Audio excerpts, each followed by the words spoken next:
Selamat datang di Bano Channel. Di Bano Channel ini, aku akan menyuguhkan beberapa kisah misteri.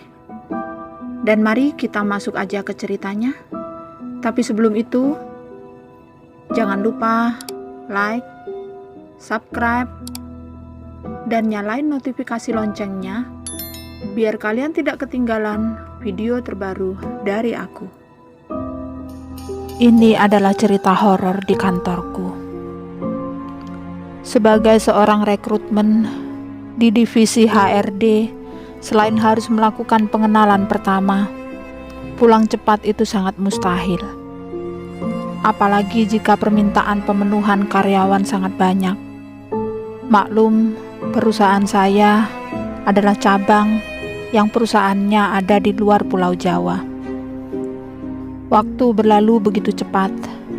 Tak terasa waktu sudah menunjukkan pukul 17.00. Saatnya untuk membubarkan diri dari kantor. Duluan ya bro, pamit rekan-rekan di ruangan yang telah pulang satu demi satu.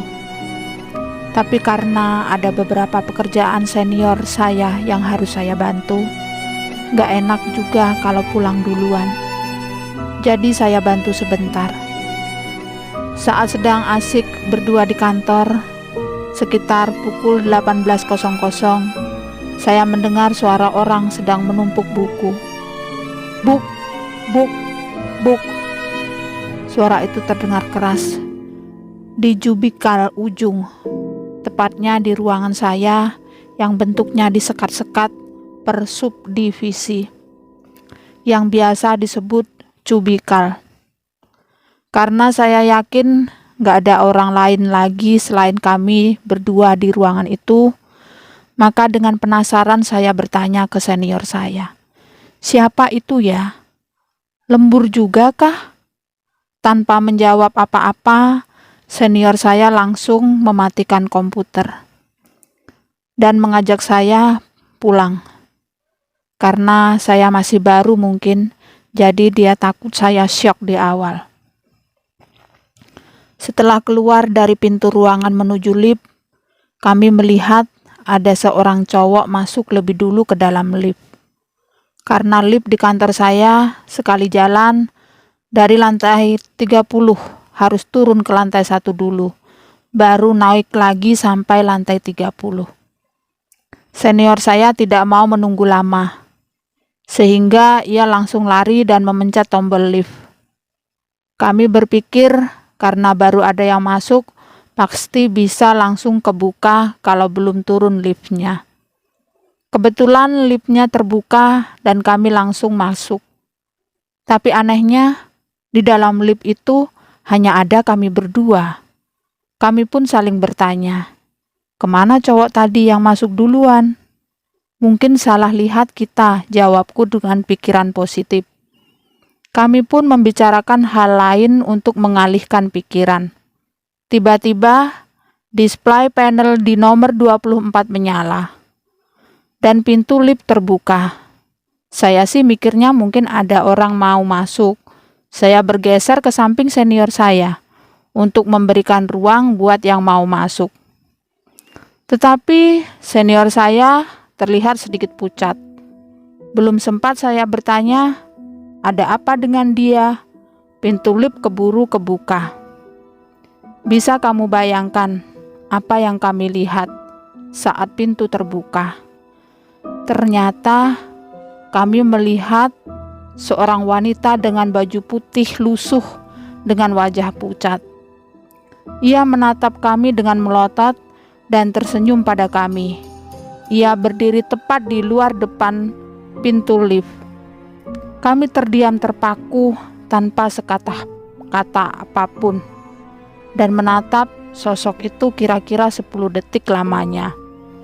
Dan lift tertutup, kemudian secara otomatis turun kembali.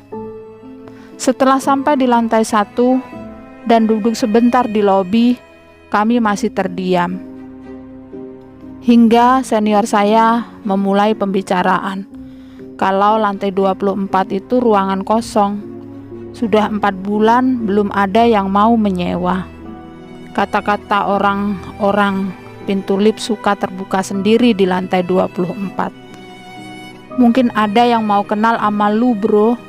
Maklum, tradisi perusahaan kalau karyawan baru itu harus kenalan dengan seluruh penghuni di kantor ini, kata senior saya memecah suasana. Ya, tapi nggak gitu juga lah, jawab saya yang masih sedikit syok. Setelah sedikit tenang duduk di lobi, kami pun pamitan dan pulang ke tempat peristirahatan masing-masing. Saat di kosan, saya sempat teringat kejadian saat di lift. Tapi saya berpikir positif aja dan coba menenangkan diri. Saya berpikir kalau makhluk seperti itu pasti ada dimanapun tempatnya. Pagi pun datang menjelang, dan saya terbangun oleh jam weker untuk bersiap berangkat ke kantor. Setelah sampai di kantor, senior saya sudah datang duluan, dan ia meminta untuk bertanya pada salah satu manajer tentang job recruitment. Sebelumnya, senior saya sudah ngecek, tapi manajernya belum datang. Dengan malu-malu, saya masuk ke sebuah ruangan yang sedikit redup. Belum datang semua karyawannya, jadi lampu belum dinyalakan semua. Saya celingak-celinguk mencoba mencari manajer itu. Tiba-tiba saya ditanya oleh seseorang di situ, "Cari siapa, Pak?" "Cari Pak Gatot," jawab saya. "Oh, Pak Gatot belum datang," jawab dia. Di ruangan itu saya melihat hanya ada 3 orang.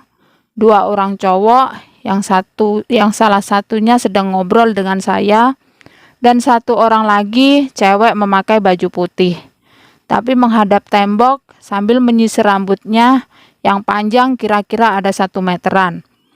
Akhirnya saya kembali lagi ke ruangan HRD dan bilang ke senior saya kalau Pak Gatot belum datang, dan di ruangannya cuma ada 3 orang, yang satunya cewek.